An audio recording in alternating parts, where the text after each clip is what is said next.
Olá pessoal, tudo bem? Então, continuando aqui a nossa série de vídeos sobre ferramentas de auxílio à tomada de decisão, seguindo na sequência aí do nosso GT de gestão ágil de projetos, vamos dar essa abordagem conforme a agenda apresentada, que era de uma problemática da decisão, já vimos isso. O processo de tomada de decisão, fizemos uma passagem sobre isso e ficamos no segundo vídeo apresentar sobre árvore de decisão. E aí será exatamente o foco de hoje. No vídeo seguinte, a análise multicritério, que requer maior tempo para elaboração, talvez seja até que dividido em dois tópicos, mas vamos ver como é que isso vai encaixar. Então vamos lá. Bom, então a problemática da tomada de decisão, já vimos que a maior dificuldade é o gestor, o tomador de decisão, compreender em qual ambiente ele está. Primeiro tem um ambiente de certeza, que não nos interessa aqui, quando você tem que seguir uma norma, né, uma recomendação, uma lei, esse ambiente de certeza não nos interessa. O gestor tem sempre uma grande dificuldade em entender se o ambiente, o tomador de decisão, se o ambiente é de incerteza ou se o ambiente é de complexidade. E aí vem as falhas dos modelos mentais. Então vamos lá. Já vimos também que a complexidade se caracteriza, né, por muitos aspectos, valores de várias pessoas envolvidas, de quem sofrerá as consequências, de quem tem os interesses, né, todo aquele universo dos stakeholders. E a correlação entre eles é muito complexa, né, porque essa velocidade com que eles se relacionam, a gente não consegue modelar com facilidade. Isso veremos no modelo multicritério. Mas, ao mesmo tempo, temos a incerteza, que se as consequências acontecem como previstas, tudo bem, mas quem garante que vai acontecer? Um caso muito fácil de nós percebermos, além desse que eu vou mostrar hoje, é o que está acontecendo atualmente, né, nessa pandemia, nessa triste ocorrência que estamos passando, que um monte de instituto, um monte de especialista apresentando simulações, conclusões, vídeos explicativos, modelinhos de computador, mas eles estão, na verdade, cegos em tiroteio.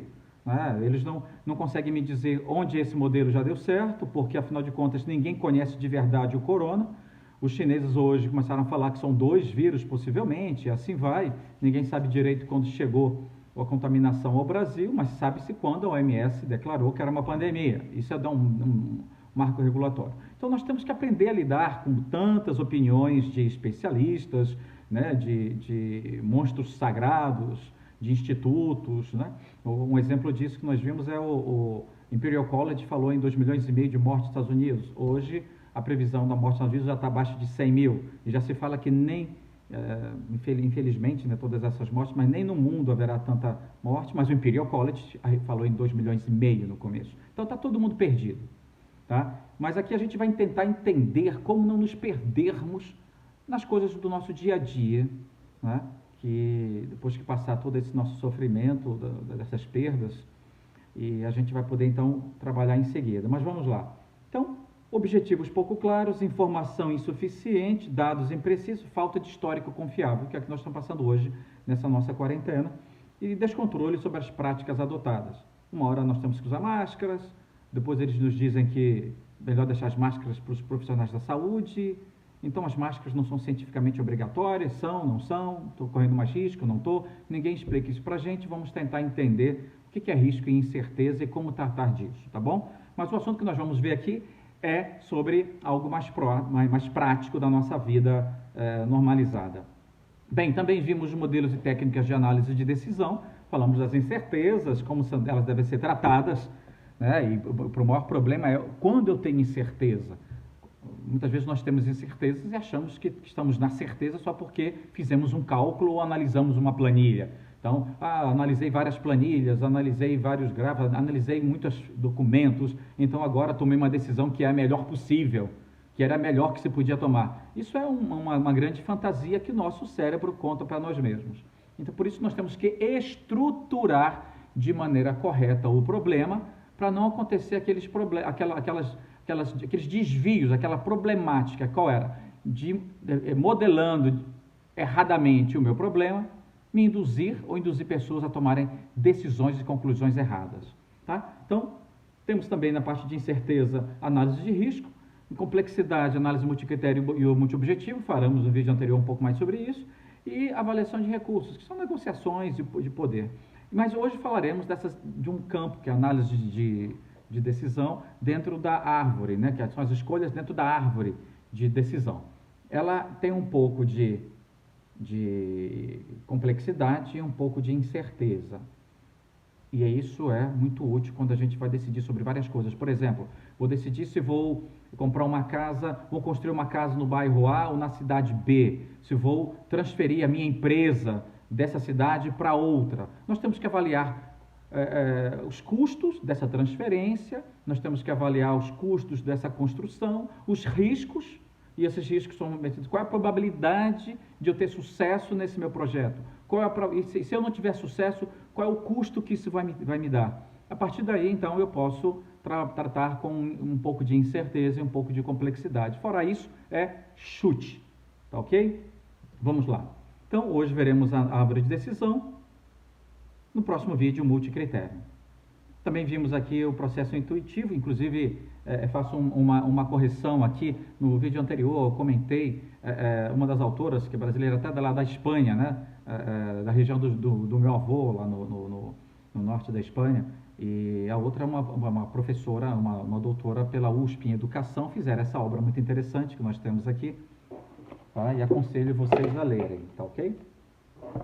Bom, processo intuitivo tomado por grandes gestores, né? Eles são muito mais sintéticos na forma de tomar decisão, mas nós preparamos, organizamos a tomada de decisão de uma maneira analítica para preparar para o gestor tomar a decisão. Isso é feito hoje, observem que a figura aqui é uma árvore, essa aqui é uma árvore de decisão, que representa os processos analíticos de tomada de decisão. Então, essa forma de estruturar que nós estamos apresentando vai ter agora um caso real, que é um trabalho que nós desenvolvemos e apresentamos na Universidade de Coimbra em 2018, uma apresentação oral para uma banca, né, de um caso que nós fizemos e desenvolvemos aqui em São José dos Campos, né, num prédio tombado pertencente à Universidade do Vale do Paraíba, Univap. Tá? Aqui as imagens do edifício. E o desafio era, nós precisávamos recuperar esse prédio tombado, ele estava em estado deplorável.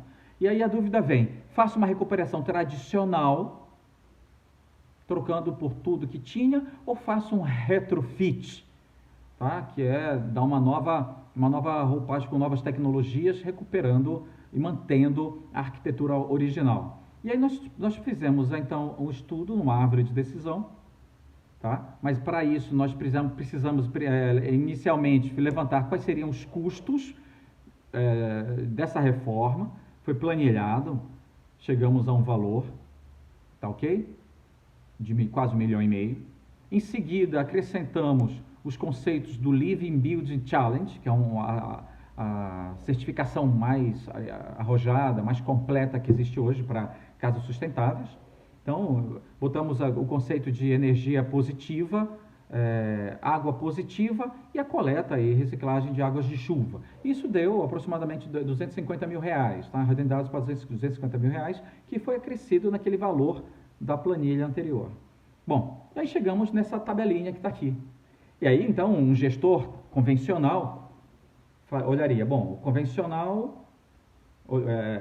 um gestor tradicional olharia para essa tabela convencional e diria 1.695.000, 1.700.000 e fazer com essa tecnologia inovadora, né? E isso aqui serve para quem está pensando em apresentar novas tecnologias, inovações, saber argumentar com um investidor, com quem vai financiar o teu projeto, acreditar na sua ideia e ajudar. Nós temos que ter argumentos melhores. Esse foi o intuito do nosso trabalho lá na Universidade de Coimbra. Ensinar uma maneira de você vender a sua ideia, mesmo que ela seja mais cara, através de uma forma estruturada, corretamente estruturada para a tomada de decisão.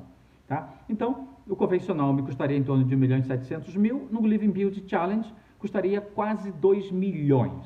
Uma diferença considerável, né? Bom, e aí um gestor tradicional diria, bom, vou ficar com o mais barato, dinheiro público, senão vou cair no TCU e um monte de coisa. Aí ele escolheria, nessa comparação, obviamente, o mais barato e o mais confiável, tradicional, com menor risco, um monte de coisa. Só que não é assim que funciona. Bom, aí temos uma segunda alternativa, que seria fazer a mesma comparação, mas agora, olhando por um lado mais pessimista, eu veria, né, tem o mesmo valor de 1.695.000, mas agora eu faria o não satisfatório. O que é o não satisfatório? Se der errado essa minha obra, se atrasar, quebrar o orçamento e todas as situações que nós conhecemos muito bem na nossa Constituição Civil brasileira, fazendo com tecnologias convencionais. O que se daria isso para mim? Em torno de 30% acima, né, de ampliação de prazo, aditamento no orçamento, perdas de prazo, atrasos, como nós estamos vendo em diversas obras aqui na cidade de São José dos Campos e assim por diante. E tem um Living Build Challenge, que nós passaremos de 1.925.000. Caso não seja satisfatória essa solução, ela daria um custo total de 2.022.000. Então, observa que nós começamos a ter uma complexidade aí. Agora o gestor começa a ter um cenário bom para ele tomar a decisão, correto? Com mais informação, vendo se tudo der certo vai me custar isso, se der errado vai me custar aquilo, no caso convencional, e no caso de Living Build Challenge, que é uma inovação, uma proposta arrojada de retrofit, eu teria o convencional, 1.900.000, e se der tudo errado, se der tudo certo, se der tudo errado, vai ter um prejuízo de 2 milhões, né? Vai me custar 2.022.000. Tá, agora melhorou, entenderam? Faça essa comparação e de novo nós dizemos que escolhemos esse que é o mais barato. Correto, óbvio, não é? Só que não. Ok? Também não é assim. Não é assim que na engenharia trata a tomada de decisão. Na engenharia nós precisamos estruturar. E aí entra um novo conceito, que é a árvore de decisão. Observa que aqui em cima nós temos a parte da tabela anterior. Esses valores nós colocamos aqui, montamos uma árvore de decisão que vou explicar para vocês agora. Vamos lá. Aqui temos o convencional, essa parte da árvore diz respeito à tecnologia convencional. Aqui nós temos no nó o LBC, que é o Living Build Challenge, e nós desdobramos em duas partes essa árvore de decisão. Por que isso? Porque como tem um maior grau de incerteza, nós devemos ouvir mais de uma opinião. Então, nós ouvimos dois especialistas. Um que conhece bastante as tecnologias inovadoras do Living Build Challenge, e ele nos deu um grau de uma probabilidade dela dar certo, e um outro que entende de retrofit, mas não conhece a tecnologia, o grau de exigência, o selo do Living Build Challenge, e as tecnologias que se fariam da energia positiva, da água positiva e da reciclagem de água. Então ele considerou que o risco aí seria um pouco maior de dar errado, de 10%. Tá? Então, para o consultor 1, 90% de chance de êxito, para o consultor 2, 90% de chance de êxito. E nós temos então que correlacionar esses valores estimados, satisfatório, não satisfatório para o convencional, satisfatório e não satisfatório para o Living Build Challenge, nós temos que botar numa árvore de decisão. Então, vamos lá. O que acontece aqui em seguida? Nós percorremos ambos os consultores, chegamos ao valor já apresentado como satisfatório. Observa, então nós temos aí 1.695.000, é o custo de satisfatório, com 72%. Observa, ó, eu tenho aqui o satisfatório, esse acontecimento, e vamos agora avaliar. Nessa avaliação, no mercado convencional, 72% a estatística da obra a cumprir seu prazo e seu orçamento. O resto ela estoura em cerca de 30%, né? E aí vai variar. Fizemos algumas estimativas. Temos a probabilidade, 72%. Mesma coisa, caso de não ser satisfatório, ou seja, atrasar ou estourar o orçamento e todas as situações de não êxito, que vão me custar, dentro dessa probabilidade, de 28%, 2.492.000. E aí, nós multiplicamos esse valor, que é o custo do sucesso, do êxito, que é a própria construção em si, pela probabilidade desse fato acontecer, desse evento estar dentro da estatística, e chegamos a um valor. Fazemos o mesmo para a situação de não satisfatória, multiplicamos pela probabilidade do não satisfatório ocorrer e chegamos a outro valor. Somamos ambos os valores e temos, finalmente, o valor que é essa alternativa convencional. Observa que o valor da alternativa convencional não é 1.695.000, mas 1.918.000, porque agora eu estou considerando a incerteza do que eu estou estimando. Estou considerando, então, um processo de risco. O risco de eu estar errado e o risco de eu estar certo. Tá?